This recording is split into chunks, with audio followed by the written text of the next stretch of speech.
Hey guys, what's going on, and welcome back to Shifting Lanes. My name's Chad, and today, yes, I know, that is a Mustang behind me. I know what you guys like. I know the Mustang isn't your nest. It's why I brought this guy and the vehicle behind him. Now, before we get into it, if you've ever loved a car more than most humans, give us a thumbs up, hit the subscribe, and ring the bell so you get all the notifications from all of our content.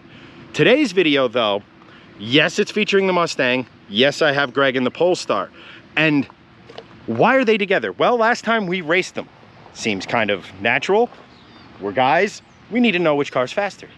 But in today's video, I'm gonna tell you why this car and the Polestar are actually incredibly similar, and why it might just be something as simple as learning the English language, which I have yet to master, but it might be just something as simple as where you are in the stage of your life. So, to really get that cracking, we're gonna wave goodbye to him for a second.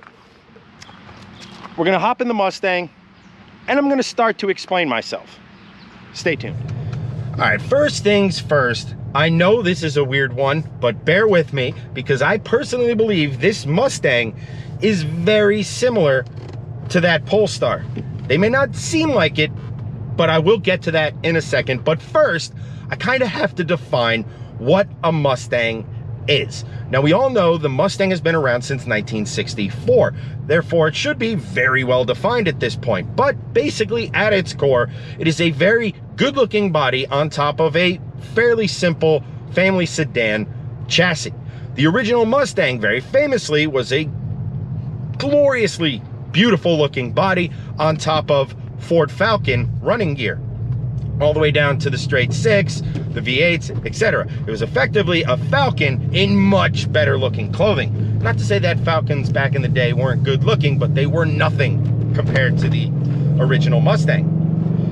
And fast forward to today, and the Mustang is really the only pony car that doesn't really stay true to that kind of original pony car design. The Challenger is basically a two-door Charger. The Camaro is based off of GM's Alpha platform, which has been used for Cadillac sedans, the Chevy SS, Holden sedans, etc. So both of those are two-door coupes with great-looking bodywork on top of otherwise kind of normal family sedans. The Mustang of today is, well, this chassis is bespoke to the Mustang. This chassis doesn't go off and become a Ford Falcon in Australia, or is the base of the new Taurus. The new Taurus is actually based off of a crossover, which is just an indicator of the world we live in. And then, of course, the Taurus, went away for the crossover on which it was based, because crossovers. Anyway, what makes a Mustang great? Why has it endured since 1964? It hasn't gone out of production. It has stayed in production from 1964 to today, and we have a new generation of Mustang, which should be right around the corner. How has it endured? Well, the formula is pretty dang on simple. You have a great V8, an amazing V8, arguably one of the best, if not the best American V8 made in the last 20 years. I know some LS boys are gonna take offense to that, but the Coyote does literally everything. It's a more modern engine, and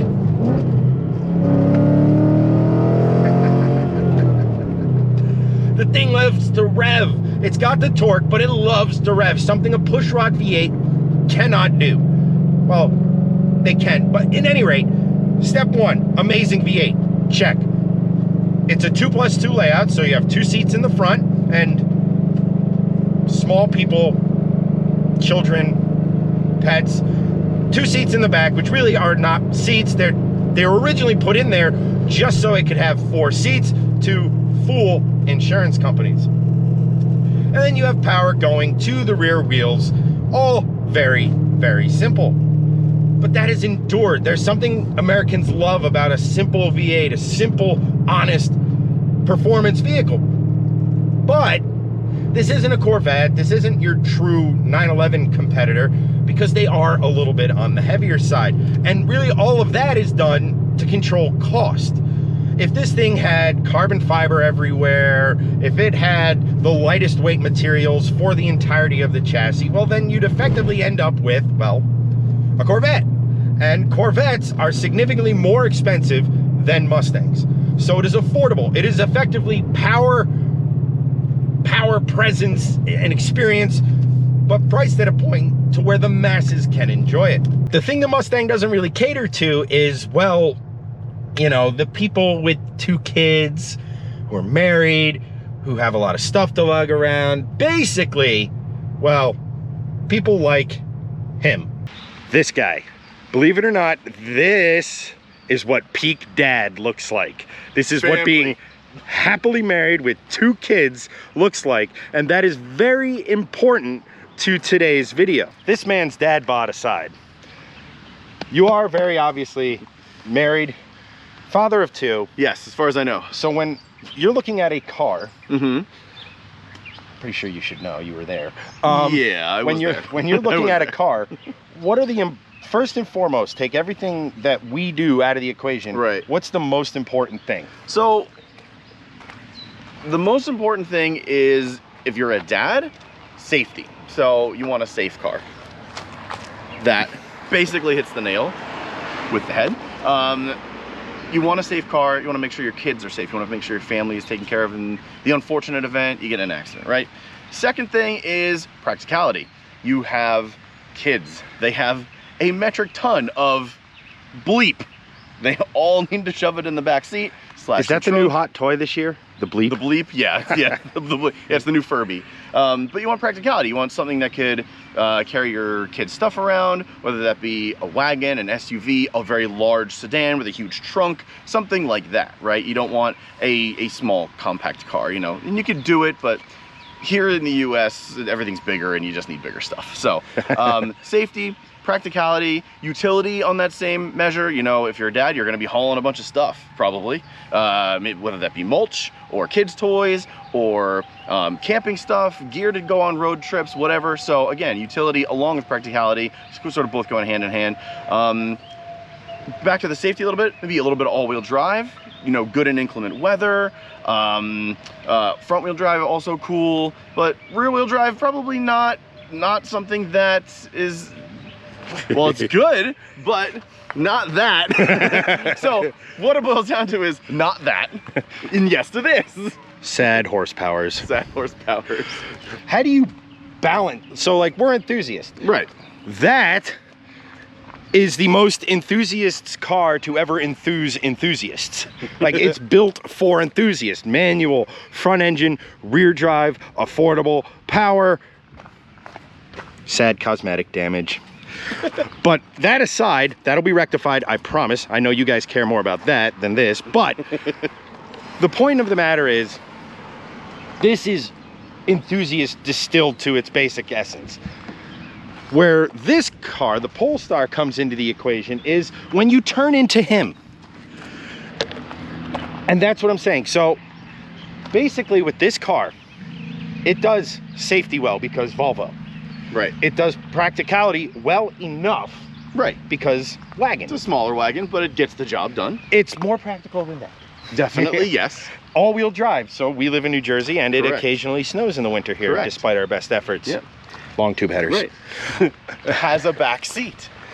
With Does not have a back seat. With 2 wonderful car seats. And these are not small car seats. These aren't like the ones for like infants, which are a little bit smaller. These are like huge. I don't know how to pronounce the name of this company. It's CHICCO, Chico or Kiko or whatever. These are huge. It's not Swedish, it's Italian. Car seats are great. They're like racing seats for kids. It's wonderful. They got 5-point harnesses. It's great. How do you take all of that and continue? We're enthusiasts, obviously. We're, you know, the main channel, we do a lot of consumer-based stuff, but like on this channel, it's all about having fun, enthusiasm, car love, all this other sort of stuff. How do you do that? Well, you then take this, well, let's just face it, Volvo station wagon, and you send it to somebody like, well, back in the day, Polestar.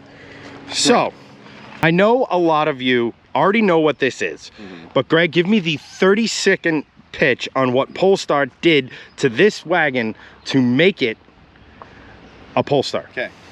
Sporty version of this was the R design. Polestar took it, made over 70 or 80 different changes to it, including stiffer suspension, better tune on the engine. I want to say a different turbo or a different turbo wheel. I'm not entirely sure about that, but they basically gave it, you know, the M division or the AMG beans to the R design version of this generation V60 and just took it to that next notch, essentially. You know, you get bigger wheels, stickier tires, you get Look at those rubber bands. Yes, that's right. You know, these are 35s. These are 20-inch wheels from factory, and back in 2016 from Volvo, that was pretty much unheard of.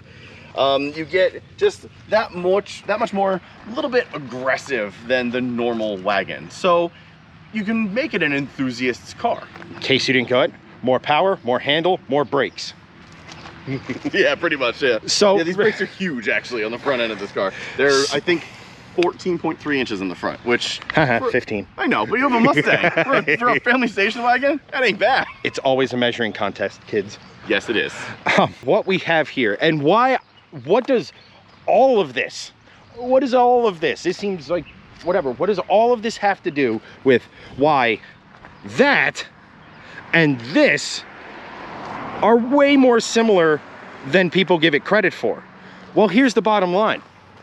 Like I said earlier, most of the people buying this are younger, they're not attached, or if they are, they don't have kids.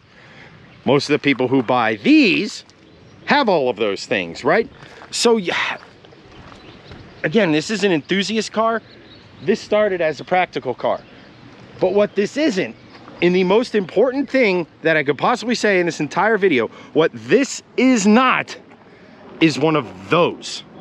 This is not an SUV, this is not a crossover, so it makes for a practical, safe, fun, enthusiast-based car, and this guy gets to keep his soul. You have someone like me, no kids, no family, Mustang. Makes a ton of sense because it hits me with everything I need in a car. And none of that is practicality stuff. Like I said earlier, it barely fits my golf clubs, and that is the extent at which my practicality needs end. So, but this, you know, you need the space, yeah. And this, and long story short, and we'll end it off here, is that if you have a family or you're thinking about starting a family, walk right past a crossover. Now, like the Jeeps and stuff can be fun in their own right. Walk past the crossovers. The crossovers are killing everything. Ford only makes one car now, and it's the Mustang. And there's even a Mustang crossover. Stop feeding the crossover monster. Get yourself a wagon, because guess what? Even with him behind the wheel, this straight out of the box did a 13.3 at a drag strip, yep, with, we'll just say, questionable prep. When you grow up, you don't have to sell your soul. Maybe you have to get rid of the two-door sports car, but you can still have fun. You can still do everything a dad, a family man needs to do, and you can still have a fun car. Yeah. And that's exactly what this is. And you should do it. But for this video, that's been Greg. I'm Chad. I want to thank you so much for watching. If you liked the video, again, thumbs up, subscribe, find us on all the socials at Shifting Lanes. And yeah, we'll catch you in the next one, guys. See ya.